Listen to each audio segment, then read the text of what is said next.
Hi, and welcome to Shelby's Crafty Books and Games. Happy Independence Day to the United States of America. Can you believe the USA is 249 years old today? To celebrate this day of independence, I'll be giving 10 book recommendations of historical fiction set in America. While I do, I thought I'd draw a bookshelf with books in the form of the American flag. So let's get started. Book 1, Johnny Tremain by Lynn Ward.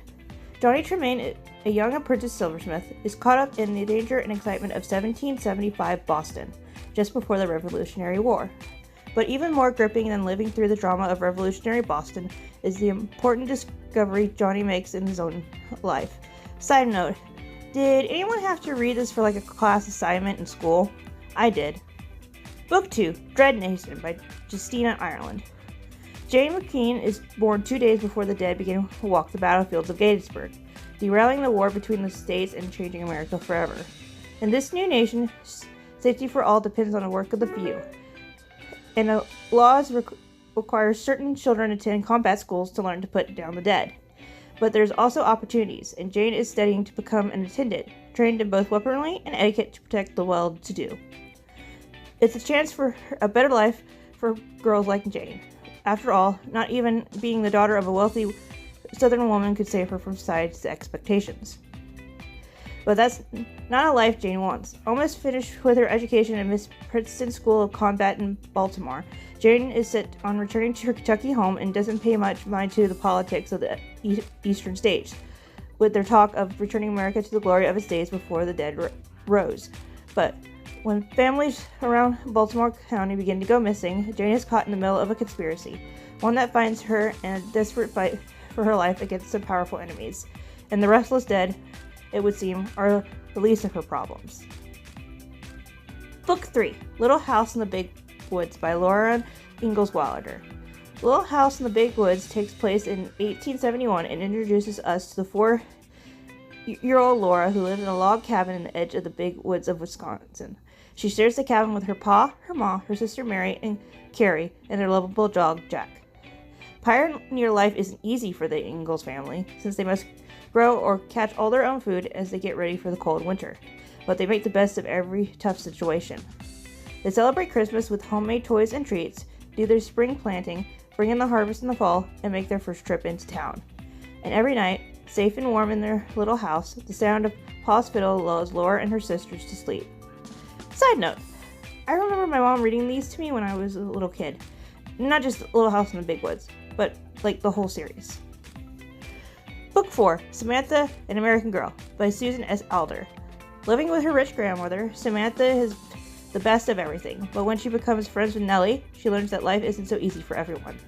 Samantha is determined to help her new friend, but Nellie ends up helping her too.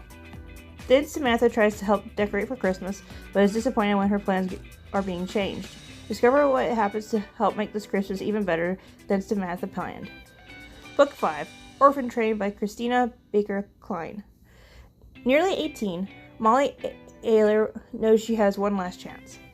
Just months from aging out of the child welfare system and close to being kicked out of her foster home, a community service position helping an elderly woman clean out her home is the only thing keeping her out of juvie or worse. Van Daly has lived a quiet life in the coast of Maine, but in her attic, hidden in a trunk, are vestiges of turbulent past.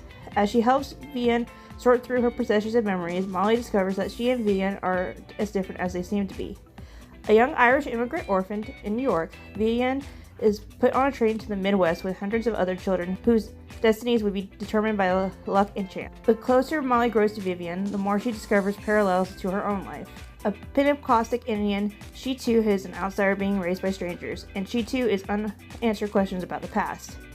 As her emotional barriers begin to crumble, Molly discovers that she has the power to help Vivian find answers to mysteries that have haunted her for her entire life, answers that will ultimately free them both. Book 6, Alex and Eliza by Melissa D. LaCruz, 1777, Albany, New York. As battle cries of the American Revolution echo in the distance, servants flutter about preparing for one of New York society's biggest events, the Schuylers Grand Ball. Descended from two of the oldest and most distinguished bloodlines in New York, the Schuylers are proud to be one of their fledgling country's founding families, and even prouder still of their three daughters, Angelica with her razor-sharp wit, Peggy with her dazzling looks, Eliza, whose beauty and charm rivaled that of both her sisters, though she'd rather be aiding the colonists' cause than dressing up for some silly ball. Still, she can barely contain her excitement when she hears of the arrival of one Alexander Hamilton, a mysterious, rankish young colonel and George Washington's right-hand man. Though Alex is arrived as the bearer of bad news for Schuyler's, he can't believe his luck, as an orphan, to be in such esteemed company. And when Alex and Eliza meet that fateful night, so begins an epic love story that would forever change the course of American history.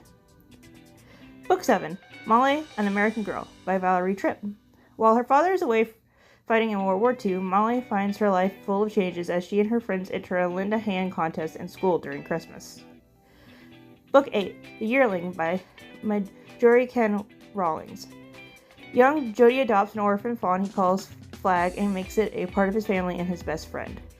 But life in the Florida backwoods is harsh, and so as his family fights off wolves, bears, and even alligators, and faces failures in their subsistence farming, Jody must finally part with his dear animal friend. Side note, I've been to the author's home where she wrote a lot of her books. I highly recommend going if you're ever in Florida. Book 9, Daisy Jones and the Six, by Taylor Jenkins Reid. Daisy is a girl coming of age in LA in the late 60s, sneaking into clubs on the Sunset Strip, sleeping with rock stars, and dreaming of singing at the Whiskey A Go-Go. The sex and drugs are thrilling, but the rock and roll she loves most. By the time she's 20, her voice is getting noticed, and she has the kind of heedless beauty that makes people go do crazy things. Also getting noticed is the Six, a band led by the brooding Billy Dune. On the eve of their first tour, his girlfriend Camilla finds out she's pregnant, and with the pressure of impending fatherhood and fame, Billy goes a little wild on the road. Daisy and Billy cross paths when a producer realizes that the key to supercharged success is to put the two together. What happens next will become the stuff of legend. Book 10, Midnight Rider, by Joan Hott Hollow.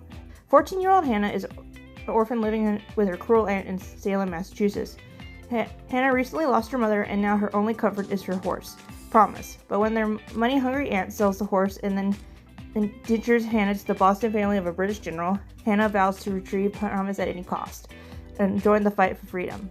In Boston, a disagreement between the Whigs and the Tories run high, and America is prepared for the revolution. Not only does Hannah begin secret meetings with the Sons of Liberty, disguised as a boy, but she also reunites with Promise.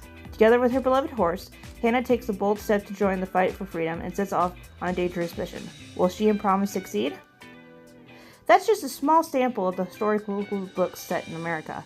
I hope you find a new read and have a great 4th of July. If you like bookish videos involving drawing, crafts, and gaming, why not consider subscribing? See you later!